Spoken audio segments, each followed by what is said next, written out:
Hi, my name is Jamie Lynch, and you are listening to Eating Habits, my podcast about everything restaurants.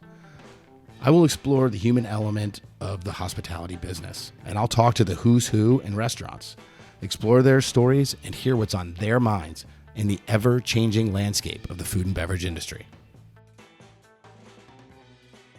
You're listening to the Eating Habits podcast. I'm Juliet Kuehnle. Hey, Juliet. Hey, how you doing? Welcome aboard. Thanks. I'm so glad to be chatting with you again. Yeah, I'm stoked to have you on the other end of the microphone this time. I know, the tables have turned. Yeah. Cool. So let's get started. Tell us a little bit about who you are, what you do, I guess how we met, to give the listeners a little bit of context. Awesome. And then we'll jump in. Sounds good. So I am a mental health therapist. I own a group private practice here in Charlotte, North Carolina. And I see a bunch of individual clients myself, but also have a lot of side hustles going on, writing a book. I host my own podcast, and I'm also a mom and just trying to fucking make it, man. There's there's a lot of balls in the air. Yeah. So we met because I stalked you on Instagram. I have long time been a fan, and I think it was like La Belle Helene.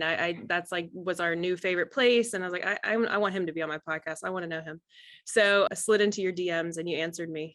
Yeah. And I hosted you on my pod called Who You Callin' Crazy, where we dive into the mental health and the stories of my guests. And you have been so gracious to chat with me, not once, but twice, about your story. And we got a good thing going, man. Yeah. Well, you're pretty easy to talk to. And I think you have a good platform to get a lot of this stuff out there. So I was happy to do it. I'm stoked that we've kind of become friends about it. And now we can kind of use each other to get the stories out there. So that's awesome. That's the mission. Cool. Well, let's use some of my story as a context to get into some of the other things. What do you specialize in? What is your main area of focus? Yeah. So my specialties are any mood disorder. So anxiety, depression. I have all of those, by the way. Check. I got my notebook also, over here. I'm like, whoa, geez. I know. I'm like, we're doing it kind of early in the morning. Like, are you ready for this? Yeah. And then grief and loss, okay, trauma, eating disorders. Those are kind of my main specialty areas. Okay. So we were joking about it, but I literally have like almost all of those at some level.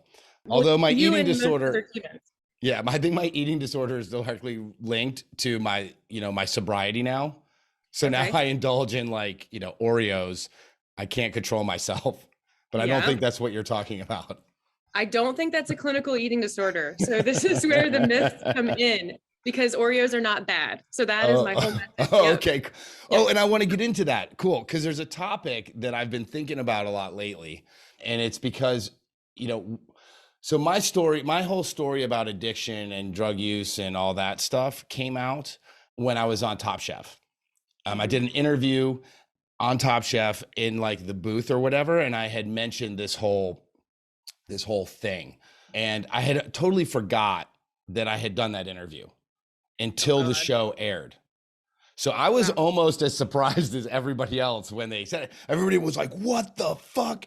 And I was that was the first time it all came out? Yes, publicly. My folks didn't even know. Jamie, wow. My folks didn't even know that I had a drug problem. Wow. And so you hadn't given anybody a heads up either, because you forgot about it. Okay. I totally forgot about it. I forgot that I'd even given that interview because we give so many of them. Sure. So it was like this huge, everybody's like, what the hell? And so I started getting blasted all over the place. People were hitting me up and say, hey, will you talk about this? Are you open to whatever, this and that? And some people were asking me, you touched on the whole clinical thing. And I was like, people asked me, is there a difference between recreational use, right? And abuse? Is there, and so are drugs bad? Is drinking bad? Is this and all this stuff? Sure. And so I had to start thinking about that, right?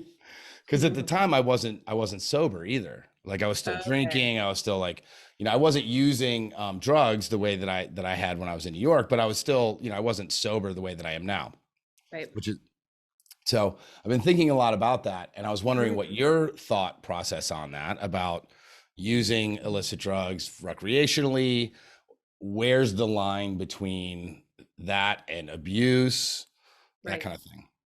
Oh gosh, yeah, it's a good question because when we talk about substance use disorder, and you can, to your point, you can kind of substitute that with, we can be talking about drugs, we can be talking about food, we can be talking about self-harm.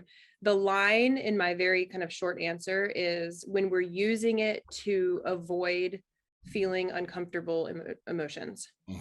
That's abuse. That is when we're using it continually because we just can't deal and we Yep. don't want to feel the feels. Yep. So that's when you may not even technically clinically be abusing yet, but you're using it inappropriately and maladaptively. And then we talk about it as a brain disease. So true, addiction is a disease. And then you're talking about neurobiology and brain chemistry and all of those sorts of things. So that can also be a different conversation. And then when it becomes, a true addiction or dependence is when we have kind of those physical symptoms of withdrawal and tolerance associated with it as well. But I think the first threshold is just understanding someone's why and the motivation behind the use. Yep. Cool. That's kind of what I thought. I have the same kind of feeling about that too. I like, I don't judge people that use whatever, alcohol, food, whatever to chill out, to relax, as a whatever. But I think I totally get your feelings and the threshold there, right? Is when you And that's start to why like, it can be such a fine line, right? I mean, especially because we live in a culture that really glorifies so much of this. yeah. So let's talk about, It's wine o'clock. yeah, 100. It's 5 o'clock somewhere. Right. Oh, that's poor. Yeah. It's always, it's encouraged kind of. So Mhm. yeah, it definitely is glorified, and it can make it really confusing for people who might be thinking like they're actually making that choice. Yeah, this is my decision to have this drink or whatever. And it's just to wind down. And it can be really hard to like look inward and be really honest about kind of how intense that might be for somebody. Right. Do you think, applying this to the hospitality industry, do you see, Mhm. do you think that there's any correlation between like types of people that are attracted to the restaurant industry or hospitality versus other things? Or do you think it's just do you think the industry is part of the, part of the Yeah. problem? Like this, the environment of the industry kind of pushes people towards this alcoholism, drug abuse, eating disorder, like whatever. Right. Yeah, I think it's all of the above. But what I've gotten to know, especially in my conversations with chefs and restaurant owners like yourself, really understanding, because I've actually never worked in the restaurant industry. I worked retail, but understanding the vibe and the culture really doesn't set someone up well to be able to say no or to set certain boundaries or to prioritize self-care and sleep, for example. So Mhm. then it kind of feeds on itself. Well, these things make me feel awake and I'm able to keep up. And so you've talked about kind of that rock and roll industry part of it. Mhm. Yeah. And that, so I think yes, there's a certain type of creative person, and we know about the creative brain that maybe is kind of more drawn to that industry and to stay in that industry. And Mhm. then they get kind of bought into the whole vibe, and it's then so it goes, right? So I Yeah. think Right. it's all the above. Yeah. I definitely have, obviously you've talked to a lot of us, I know from experience, there's a lot of excessive use of everything. Hmm. In our industry, especially back of the house chefs, but even front of the house, people suffer from it too. I mean, they're just as Sure. susceptible to all that. Yep. I think there's definitely a responsibility to the owners and Hmm. the chefs and the leaders now, those of us who have somehow navigated a lot of this stuff, to set a new precedent and to kind of start changing the environment or changing the Yeah. conversation a little bit. So what would you say about that? I mean, what are you doing to do that? What's that So look like? part so part of it, I mean, for me, I've implemented across the board with all of my management back of the house and all the stores, like this, 5 day a week rule, right? Mm, Because back in the day, like work day, work week. Back in yeah. the day, I mean, when I was a young cook, you would work whenever. I didn't Mhm. clock in or clock out. I just got paid for like whatever the restaurant Yeah. paid me for. And I was like, good enough. And I showed up whenever I thought I needed to be there, when the chef told me to. and I worked until he told me I could go home. And that could be 16 hours a day. It could be 14. I mean, it was crazy. Now, I was working at a caliber of restaurant in that for a purpose too. Like I was trying to like learn from the best and do whatever, that whole thing, like prove that I could handle it kind of thing. I don't think the environment has to be that way, And so a lot of what I do with my chefs is like, hey, you guys can't work more than 5 days a week. If you can't, and I kind of turn it on them so they have the responsibility. It's not me setting their schedule, right? I don't want to be the one responsible for saying, hey, you need to work today. You don't. They're responsible for their schedules. And then for me, it's like, hey, for the amount of work that you do, you should be able to do it in 5 days. And if you can't, then you need to have a team in place that can pick up where you left off. And then you have to be able to like share responsibility so that everybody can kind of even out their workload. That's great. And then there's rare exceptions to that. I mean, there's times of the year where, maybe it's restaurant week or something's going on. You got to work a 6-day, fine. But the company culture needs to be, we don't work 6 or 7 days a week. That's not a thing that we do. Yeah. But that's part of it. Have to start from the top down. That's yeah. And so that's part of it. Still some of my chefs still do it. I mean, they schedule themselves 6 days and I'll get a phone call about, how their day's unraveling and things are, there's things off the rails. And I'm like, well, okay, how many hours did you work this week?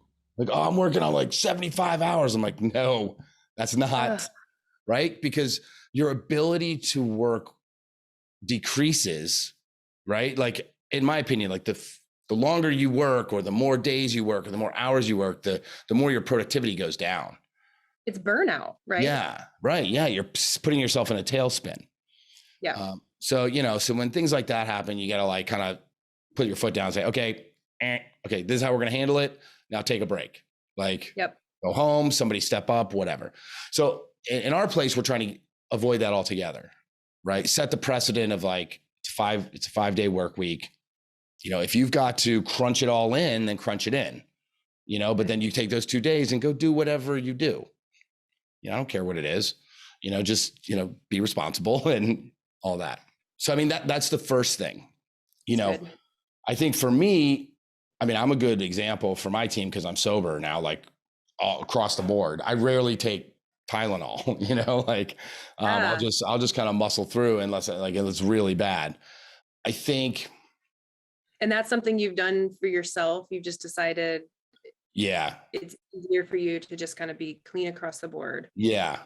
Yeah. Because, for me, it's like, I mean, we can talk about my story a little bit. My story well. Like, there's so many reasons that I used drugs and alcohol, right? A lot of it was self-medication. I had a lot of stuff, a lot of baggage that I was carrying around dealing with. It was part of the culture, right? Like, I wanted to be one of the cool guys, one of the guys that fit in. It was a stress reliever. It was kind of how, like, at the end of the day, that's how I would like separate from my shift or the day. That's how I kind of lived my life outside of the kitchen. A lot of that kind of stuff. So for me, I have that personality of like, I can do everything in excess. Yeah. I can do anything in excess. So for me, it's just easier to abstain and say, okay, I'm not doing any of that. And that's just what works for me. Yeah. And I think that's a good point too, is that with sobriety or even with people who want to cut back or whatever that looks like, it's such an individualized experience in so many ways. You hear about these things like California sober or like different, different terms and different things like that. What the hell is California sober? What are you talking? What is that? Okay, Demi Lovato might have. No, I don't know who coined it, right? But I think it means like, we should look this up, but I think it means something like, it's not all substances, but like, I can smoke weed, but I'm not going to do X, right? Like there's, got it. And that might work for somebody, but I think that, I mean, that's my point is that we can get really caught up in like, this is what it looks like. And I also understand that if someone is truly addicted, sobriety is sobriety, man, at the end of the day, like, and it's a really hard thing to accomplish by oneself. Do you think that's possible? Do you think it's possible to accomplish by oneself? Yes. I think you can. I think you can. I think it's definitely easier with help. Mhm. 100% and support, but I think it is possible. I was not able to do it on my own. I think Yep. I did most of the heavy lifting on my own. Uh-huh. But I did have, I mean, my fiance now has been an amazing support in all the things that I do now, Mhm. you know, but I've had friends and partners throughout my life who were supportive of it. But I did most of the heavy lifting, you know, the Yeah. decision making, the, hey, you need to do this now. Like this is time to whatever. Correct. Yeah. That was like an intrinsic thing. Like I have to Mhm. decide that for me. Yes. And Yeah. then like the reaching out but your Mhm. story is a little bit unique in how you did, like whether or not, because I can't remember exactly, but whether did seeking treatment or going Yeah. to rehab or Mhm. therapy, that sort of thing. Yeah. So my story has been, my road has been long, right? Like it's been a series of seeking treatment, falling off the wagon, back into Mhm. some substance. It's a little bit of California sober action going on, and then Uh-huh. back into like some hard drug use and alcohol, and then clean. Like, so it's been like this kind of like racquetball back and forth thing until honestly, what really got me sober was that I did a few years ago. I mean, it's maybe almost 5 years ago now. I don't know. Time flies, but like that wasn't quite that long. I think it was three. I think it's been 3 years. I've been sober. Mhm. So about 3 years ago, I did this chef's collaborative weekend dinner event in Nashville, Mhm. where this group brings in uh, 24 chefs from around the country, transplants them into a city, and then sets up this weekend of tasting menu dinners and whatever. So you've got all these like awesome chefs kind of in the know in their markets. Everybody kind of knows of each other, cooking together. So it became this Mhm. just rowdy ass weekend, like party time. And there was a lot of drinking, there was a lot of partying. It was off the rails. I mean, I like lost my phone, I broke my computer, you know, all this stuff. And when I finally got back from this weekend, you know, I was like, I did one of those things with those dry out sessions, right? I'm like, okay, I'm going to take a break for a bit, you know, at least a month, no, nothing, just to kind of get my feet back under me. So I did that. Mm. And after that month, I was like, just done. Like Mm. I didn't even really have to think about it. I was like, you know what? Like, I'm not going to drink now. Like I'm able to, and I'm good. And time just kind of like ticked away where like a month had gone by, you know, 2 months had gone Yeah. by, 3 months. And I was like, you know what? Like, I'm good. Like I'm feeling good, getting my shit together. I'm able to get up in the morning. I'm more productive. And it just kind of started this lifestyle shift at that point where I Wow. kind of, you know, at that point, probably a few months into this little break, I was like, you know what? I'm sober. I'm going to stay sober. Like Yeah. this is a new way to like do me, you know? Wow. So yeah, it And was that like was this. it. That was it. Never turned Huh. back. Yeah, that's Yeah. incredible. I did not know that part of it. Yeah. So, you know, so that was just a weekend of excess kind of helped kick me in the pants, you know? Right. Yeah, we don't necessarily suggest that for everyone. No, I wouldn't. No, and I'm not condoning that method as a legitimate. But I also want to say, yeah, that it's But it not worked for me. atypical what you said about having to go back to treatment. Hmm. Again, I don't specialize in substance use, but with eating disorders, we see that a lot too, Hmm. relapse. Yep. And so just kind of highlighting how hard the journey is because Hmm. people can feel so much shame and guilt and oh my god, I'm back to square one, and you just have to keep starting at that next day one, Yep. and until it all clicks and until you Yep. have that support system and the continued support system to make sure the maintaining factors aren't there and that you're coping well and all the things. Hmm. What do you think about? Obviously, everybody's different, right? Mhm. There's support groups. There's cold turkey. I don't know if there's like medicinal stuff. Mhm. I wouldn't go down a medicinal path just because I know myself, like that would easily turn into another thing. I'm like, oh, well, Mhm. now I need this to do my life. So I just Mhm. kind of stay away from that whole thing. You know, do you have any thoughts on people handling these changes when you decide or when you seek help, right? Or you make a decision to change a behavior like that? Are there specific tools or things you Yeah. recommend people do to be able to do that? Right. So you got to have a full toolbox. Yeah. If I had this like one magic answer to this question, Mhm. I would be a billionaire. Yeah. So you're still searching that out? Right. So what's important is being able to understand one's individual triggers, Yeah. one's individual, story and trauma, and things that maintain the maladaptive symptomology. You've got to be able to replace it too with something. Hmm. So if you're going to stop this thing, you got to be able to understand like that and trust that you can feel these emotions and be okay. Hmm. For example, right? So your toolbox Yep. has to consist of skills that help you tolerate distress, that help you regulate emotions, that help you in relationship with others, that help Yeah. you with your identity. A lot of people don't really know who they are outside of this thing, Yeah. how they relate to others, to themselves. There's a lot of self-esteem work and self-concept work, values work to understand, like, I actually don't value this substance. This isn't helping me get towards the things that actually matter to me. But I got to understand what those things are so that those can Hmm. kind of be my guiding light Yeah. and stay motivated. Is there anything particular across these different maladies that people have, whether it's drugs, alcohol, eating, whatever? Is there anything across the board that people can use, in your opinion, or is there a tool that you find to be most useful or most effective? Yeah. Or is it kind of like you got to kind of like plug and play and figure out? So there's a lot of that. I mean, the coping skills tend to be like trial and error. Hmm. Sure. What worked for me may not work for you. What Yep. works for me today may not work for me tomorrow.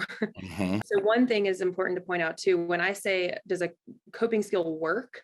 I Hmm. don't mean, does it make the feeling go away? Because Right. again, That's not a thing. Yeah. The point is, can I tolerate distress? Can I navigate this? Can I trust myself to handle this temporary emotion and get to the other side?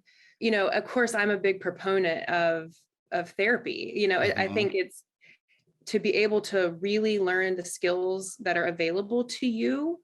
We're best served by having someone understand your unique story and then be able to help you apply those things. Can people do it without therapy? Yes, but that's just my little plug.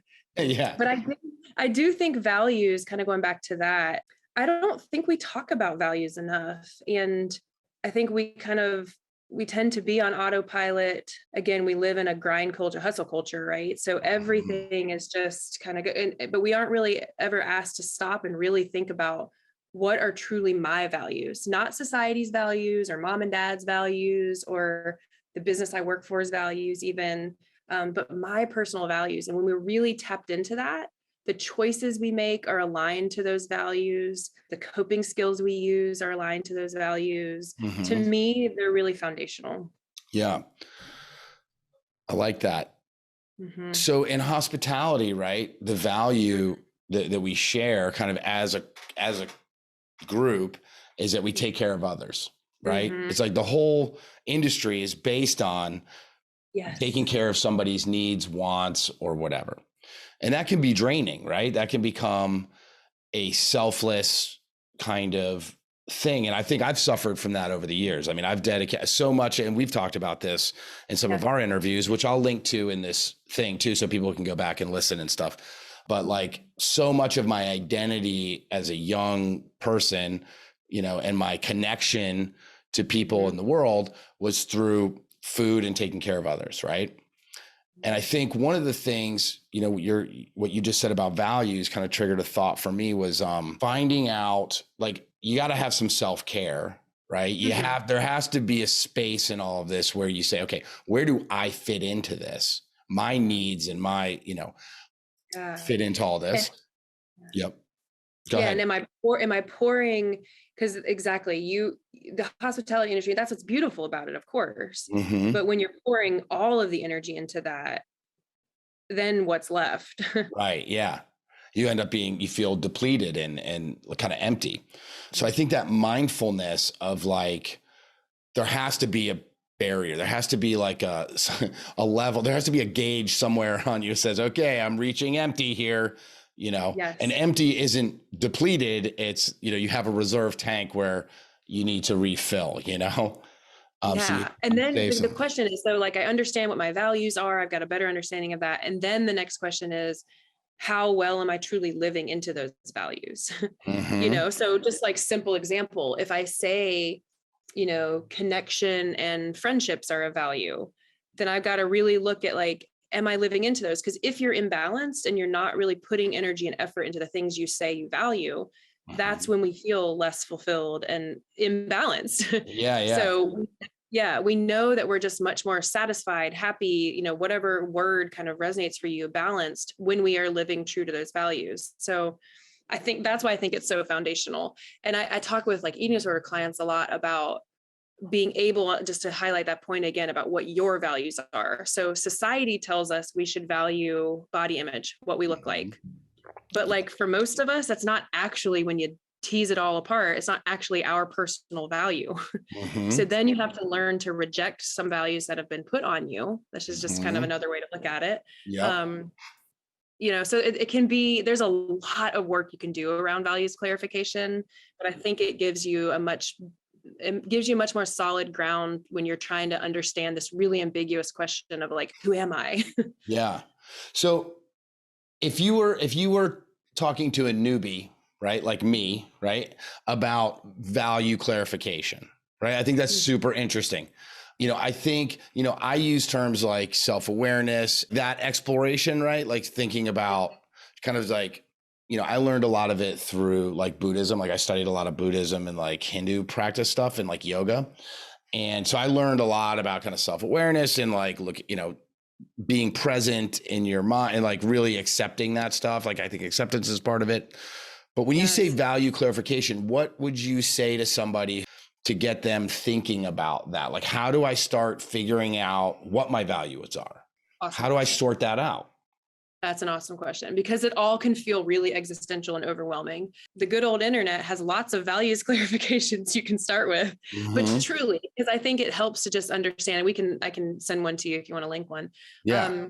It can help to understand like, what do we even mean by values? So it can be things like family, adventure, spontaneity, success. But then, really, again, the next layer is, well, what do I mean by success? How do I Mm-hmm. define these things? Right. But I think it can start with just, let's just brainstorm some, when you really like strip it all down and check in with yourself and think back to times maybe where you've been kind of your most free or relaxed or happy or peaceful or content. What were you doing? What were those things? What are the characteristics you can assign to that? So there are some kind of self-reflective questions that can lead you to that. But I always say, don't reinvent the wheel. Let's just look up a clarification and dig into the vocabulary words that jump out to you. Mm-hmm. But I also want to highlight something you said, because acceptance and mindfulness, we're always talking about in therapy and around Mm-hmm. mental health. Again, even things like yoga and meditation, which can seem really woo-woo to people. Yeah. People think like the idea behind those things is to achieve a Zen. Like, Mm-hmm. I'm not doing it right if I'm not totally Yes. Zenned out. And Yes. that's actually not the point of these practices. Right. The point is to help teach us to learn how to like observe our own thoughts and feelings and experience, to be able to then have more agency to kind of decide what to do with it, or to be less Yes. reactive. Yep. So it's the same as coping skills. It's not to make it go away. It's to help Right. give us distance from whatever the thing is, so that we can make different choices or move through it differently, that sort of thing. Yeah. So I've done a ton of research and reading up and audio tapes of, guided meditation and how it works. And so there's active meditation, right? Which I think that's just people that are mindful while they're doing whatever it is they do. People are meditating all over the place and they don't even know it. Yes. Right. Yes. And what you just said, Yeah. it's just mindfulness. And I think you just reminded me of something that I've been teaching to, especially my executive chefs, right? My executive level management that are now working under me, because I was one of those raging chefs, right? Like I was the one that was like heightened all the time, going off the handle, screaming and yelling and acting a fool. That was my style. Not so much anymore. Okay. Sometimes, but not really. Not so much anymore. I've got it under control.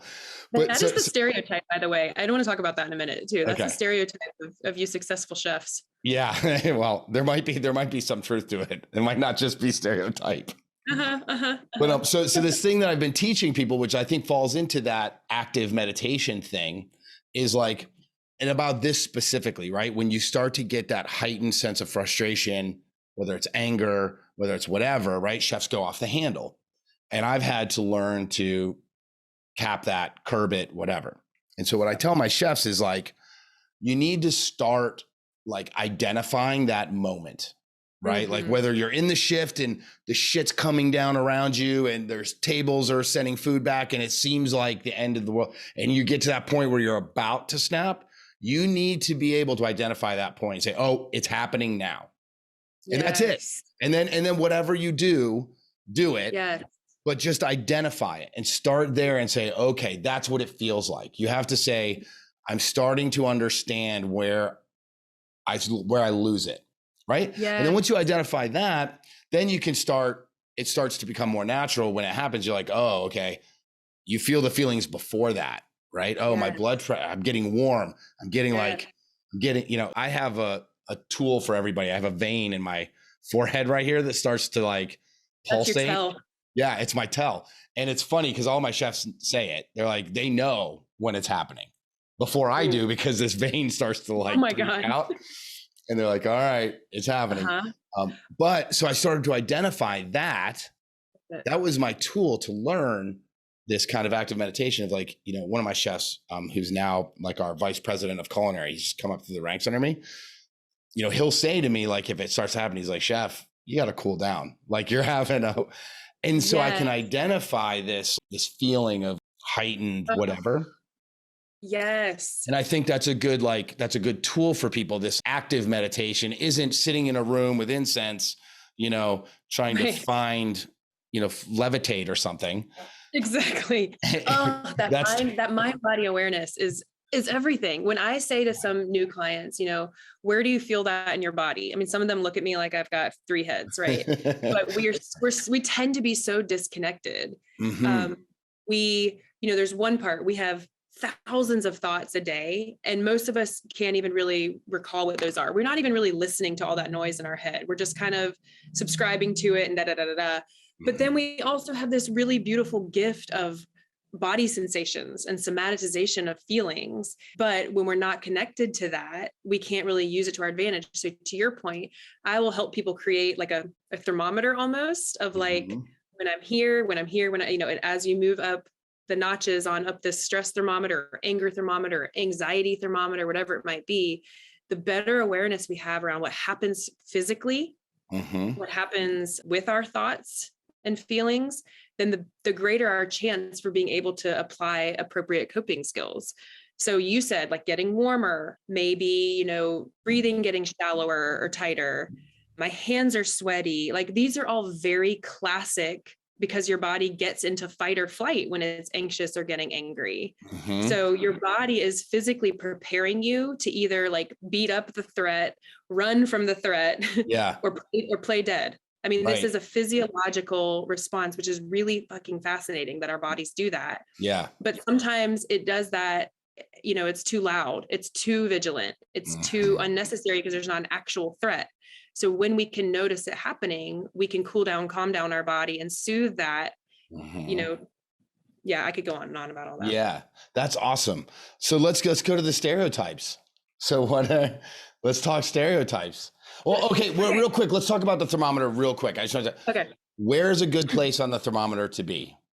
Cool, medium. Well, so there's also such thing as like hypoarousal, which is apathy.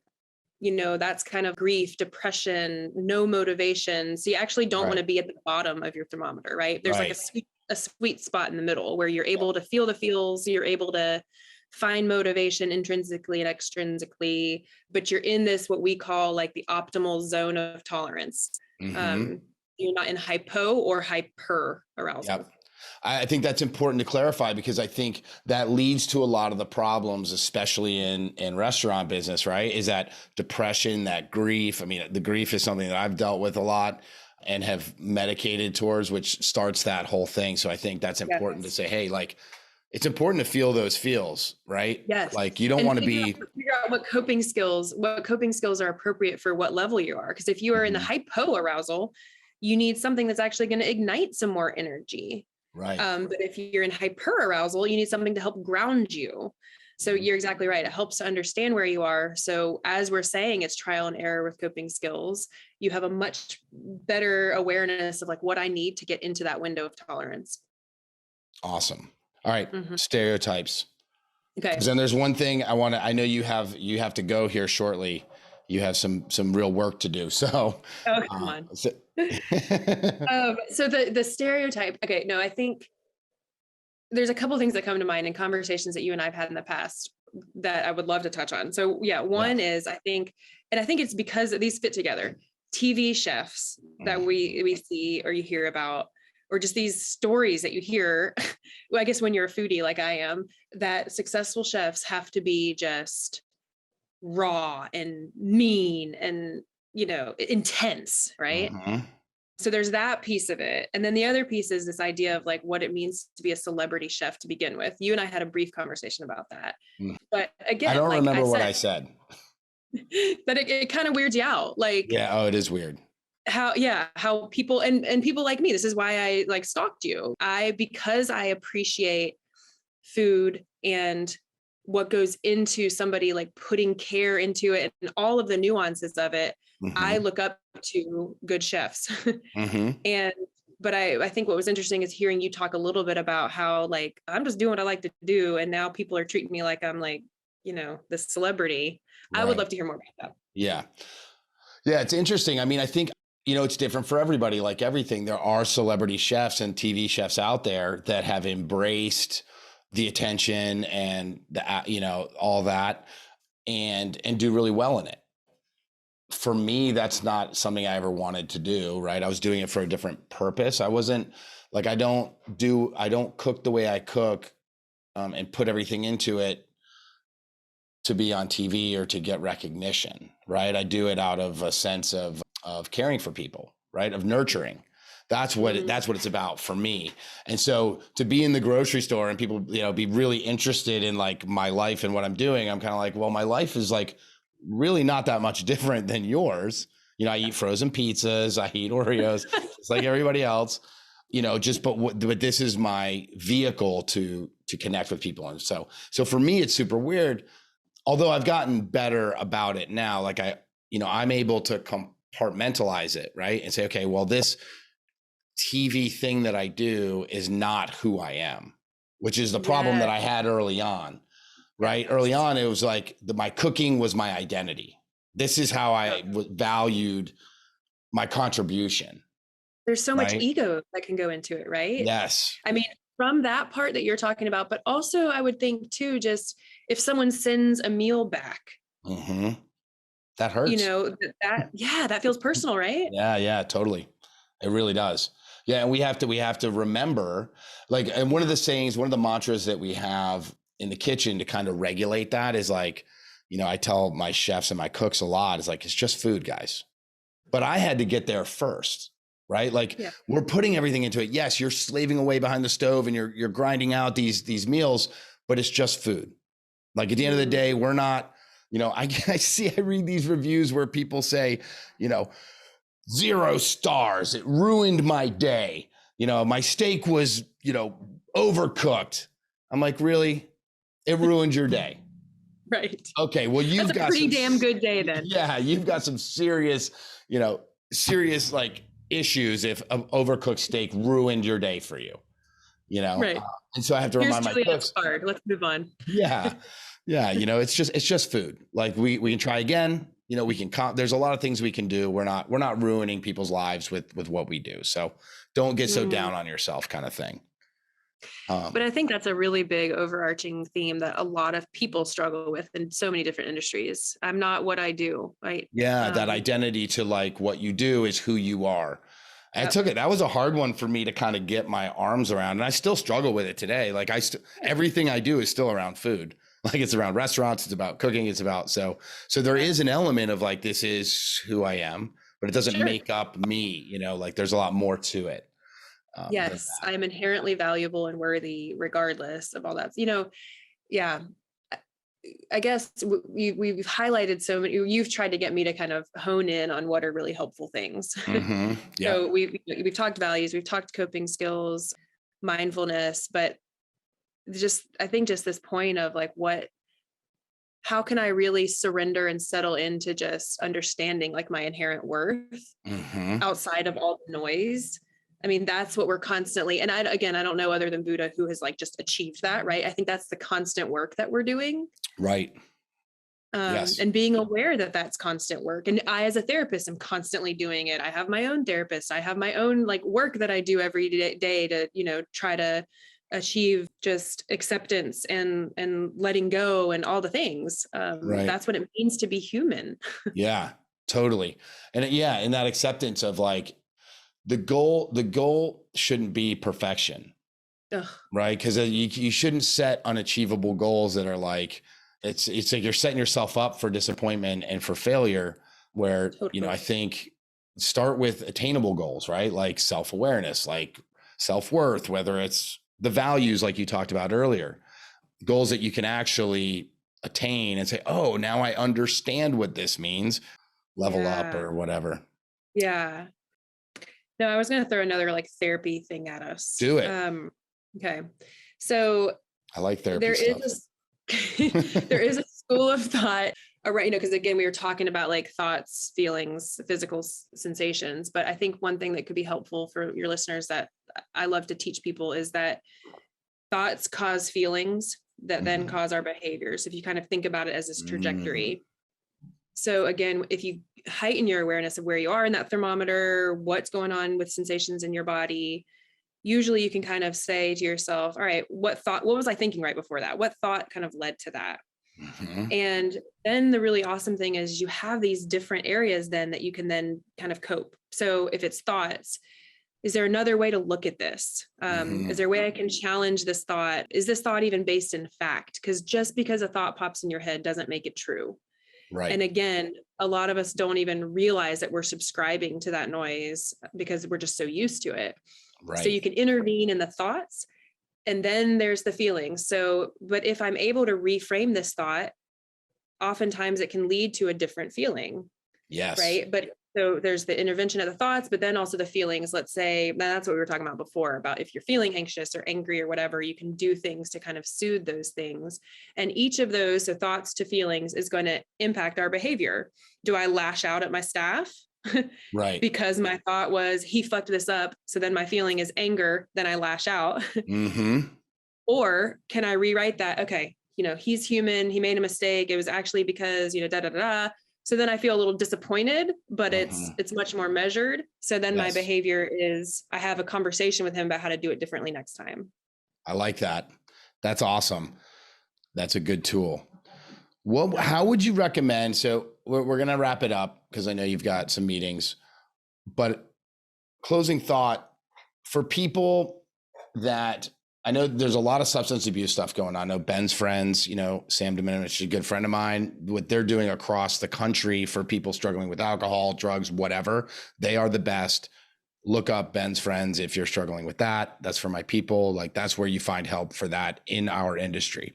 In your industry, yep. If somebody wants to do more individual work, get into some therapy stuff, how would you recommend they find somebody for them? Yeah. How do you find a therapist that works for you? It can be so daunting. So I love answering this question, because the number one predictor of, we'll say, quote unquote, success in therapy, which that could look different for everybody, but is your relationship with the therapist. So if you don't vibe, you ain't getting anywhere. Right. And it makes sense because this is a relationship where it is needs to be built on transparency and trust and real rapport. And so if you don't vibe, that's just not going to happen. So it's really important that you do find someone that you really click with. So looking at either websites like psychologytoday.com, inclusivetherapist.com, also asking your medical providers. Like, these are good places to start to get suggestions of names. And then most therapists offer like a free meet and greet. And I really recommend doing this so you can get a feel for their style and their vibe. Do you do that in your practice? Yeah. And I was going to say, like, you know, like you and I cuss a lot. This is something that, so we are. Right. But like my clients kind of got to know that like, you know, that's my vibe. Right. It's casual and conversational. We're getting some serious shit done, but that's my, you know, but again, that might be a turnoff for some people. So that's just a small example of like how a meet and greet and asking certain questions can be really helpful. Another, you know, important thing to know is people always ask, do you take insurance? Do you not take insurance? This is complicated. I'm a huge, you know, social justice and equity is one of my prime values. And so it can seem to people, because I don't take insurance, that that's kind of contradictory. But the way I explain it is that by having clients who can pay full fee, I then have room to be able to take people pro bono or sliding scale or whatever might be necessary. But there's a lot of red tape for therapists that happens when you're paneled with insurance companies, a lot of things that clients don't even realize. But that said, you can find someone who's in network as well. So you can ask your insurance company for lists of therapists too. And then just have some questions, you know, kind of at the ready. Like, the letters behind our name don't necessarily have to mean anything, right? Again, the connection's important. Does the therapist have experience in whatever presenting concern you might be coming with? Do you have no fucking clue what you even want to talk about? You're just kind of interested. That's also okay. We are the facilitators to help kind of nudge you forward and help you shape some of those goals. Nice. So there's individual therapy. There's also group therapy, which is really accessible to people. It's also terrifying to some people. Yep. You want me to talk about my shit in front of other people? What? Right. Like, I'm not sure that I'm okay with my shit yet on my own. I'm not sure if I want to share that with others. Exactly. But there's something really powerful about that connection and feeling like other people get it and other people have gone through it too. That's another really good option. And then other like treatment centers for more serious symptomology and pathology, you know, what we call higher levels of care. Yeah. So. Awesome. Juliet, thank you for coming on and sharing all this good information. I want to let's get together again another time and dive further down the rabbit hole if you're up for it.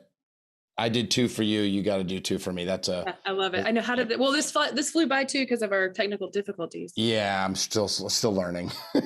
No, I don't know. I know, because I feel like I left us, the only thing that I'm thinking about is how I was saying how like Oreos aren't good or bad. Right. Right.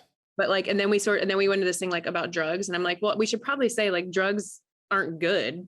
Right. Yeah, they aren't good. No, drugs are not good. You can't compare drugs and Oreos, but right. But then it goes into the whole conversation. You know, my listeners are going to say, well, what about weed? Is weed a drug? Because weed's legal. That's a California thing. Right. So I'm not saying drugs are good or bad.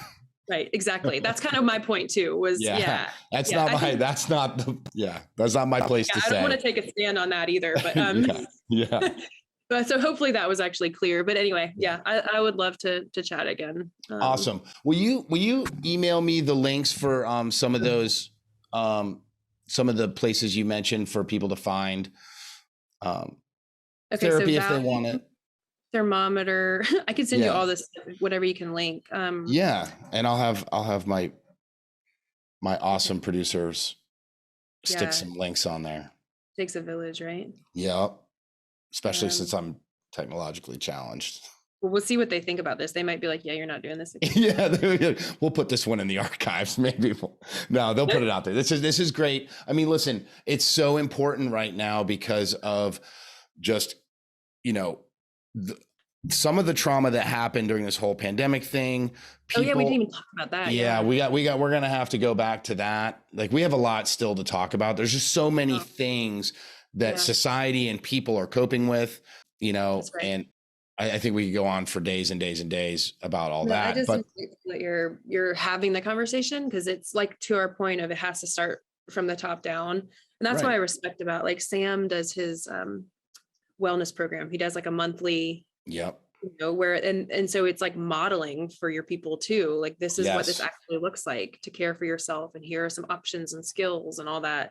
So Yeah. it's just, I think the tides are turning. I hope so. That's the plan. I mean, if we want the industry to be healthy and survive for a long time, then like people have to be prepared to deal with it, and I don't feel, I mean, Sam and I have similar stories about kind of like, how we dabbled in that, in drugs and alcohol and stuff like that. So like, that was kind of our generational thing. I mean, that's what people did. That's what we were taught. That's what we were modeled. And I think, we have to be responsible to say, hey, there's another way. Yes. It's your job to do it. We're not going to do it for you, but like, there's other ways to do this life, Yes. Doesn't have to be that way. Right. I love that. Cool. All right. Well, thank you so much for your time. Of course. Talk to you soon. Talk to you soon. Bye. Bye.